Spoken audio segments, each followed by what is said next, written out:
Today we'll talk about how can you enable dark mode on your YouTube TV app. We'll go to figure out the solution on how you can do that on your app. So you just follow these ways, then it's going to work with you. All you have to do in verse, you just go here above your photo profile, click on it.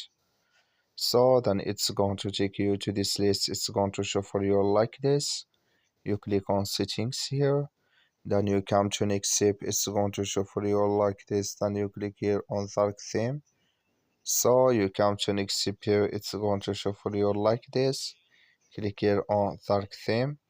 So then here automatically here it's going to change with you to your dark theme here. So that's all you have to do to change it to dark mode. That's all. I wish you a great. Thank you for your watching.